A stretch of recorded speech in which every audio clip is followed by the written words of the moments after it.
राजन नाईक। आपले मनापासून आभार मला बोलण्याची संधी दिल्याबद्दल। सार्वजनिक बांधकाम विभागावरती मला बोलायचं आहे। पान क्रमांक 39, बाब क्रमांक 46। अध्यक्ष महोदय, विरार पश्चिम बोळी येथे दिव्यांग पुनर्वसन केंद्र आहे। त्या केंद्राची इमारत अतिशय जुनी झाली आहे, जीर्ण झाली आहे, म्हणून ती इमारत नवीन बांधण्याची अत्यंत आवश्यकता आहे। मी आपल्या माध्यमातून मंत्री महोदयाला त्यासाठी निधी उपलब्ध करून देण्याची विनंती करतो। आमच्या नालासोपारा मतदारसंघामध्ये विरार पश्चिम येथे शासनाने आरटीआय साठी सर्वे क्रमांक 376 ही 2 हेक्टर जागा दिली आहे। तिथे आयटीआय साठी शासकीय औद्योगिक प्रशिक्षण केंद्र बांधण्यासाठी इमारत बांधण्यासाठी निधीची आवश्यकता आहे। त्यासाठी आपण निधी द्यावी अशी मी विनंती करतो। अध्यक्ष महोदय, मी आपल्या माध्यमातून बांधकाम मंत्री महोदय आदरणीय राजेसाहेबांना विनंती करतो की सार्वजनिक बांधकाम विभाग विरार पूर्व पश्चिमला जोडणारा नारंगी येथील एक ओव्हरब्रिज बांधत आहे, रेल ओव्हरब्रिज। त्यासाठी सार्वजनिक बांधकाम विभागाने 25 कोटी रुपये खर्च केला आहे। 4-5 कोटीचं काम बाकी आहे, पण ते अतिशय संथ गतीने चालू आहे। लोकांचे प्रचंड प्रमाणात त्यासाठी हाल होतात।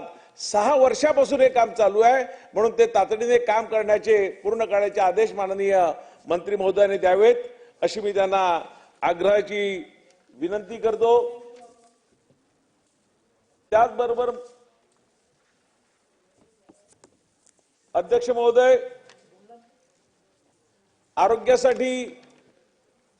आरोग्य मॅडमकडे एक विनंती अशी आहे की तुमच्या जिल्हा परिषदची जी हॉस्पिटल आहेत, आम्ही शाळा आणि हॉस्पिटल दोन्ही महापालिकेने मागितले आहेत, पण जिल्हा परिषदची दवाखाने पीएससी द्यायला काय अडचणी आहेत। तुमचं काहीतरी म्हणणं आहे की तुमच्या डिपार्टमेंटचं की ह्यासाठी काय आम्हाला त्याचं काय आम्हाला देणार त्या बदल्यात असं काय म्हणणं आहे। त्यासाठी आपण आपल्या स्तरावर एक बैठक घेऊन तर जिल्हा परिषद आमच्या महापालिकेकडे दिलं तर अतिशय चांगलं होईल। आणि आदरणीय मंत्री महोदय राजेसाहेबांना मी विनंती करेन की ह्यासाठी खर्च काही येणार नाही। आपल्या डिपार्टमेंटच्या मालकीची पालघर सार्वजनिक बांधकाम विभागाच्या मालकीची असलेली जागा 106 गुंठे जागा आपण न्यायालयाला दिलेली आहे आणि ती न्यायालयाची जागा देताना न्यायालयाच्या मालकीची नावावर 7/12 असलेली जागा नालासोपारा पश्चिम, नालासोपारा पूर्व, आचोळे येथील जागा ही आपण मागितली आहे आणि ही जागा ह्या जागेवरती शासनाने हॉस्पिटलसाठी 250 कोटी आम्हाला मंजूर केल्यात, त्यापैकी 25 कोटी वर्ग झाले आहेत। पण ही जागा जर सार्वजनिक बांधकाम विभागाने न घेता ती अन्यत्र कुठे जागा घेऊन ही जागा जर महापालिकेला दिली तर तिथे चांगल्या प्रकारे हॉस्पिटल या नालासोपारा विभागामध्ये अतिशय होऊ शकतं। जवळजवळ 30 लाख ही जनता या हॉस्पिटलची वाट बघते। आपली जनता मनापासून आभार व्यक्त करेल, म्हणून ही कामं आपण आदरणीय मंत्री महोदयाला विनंती करतो अध्यक्ष महोदय आपल्या माध्यमातून की ही कामं आपण कृपया करावी। धन्यवाद।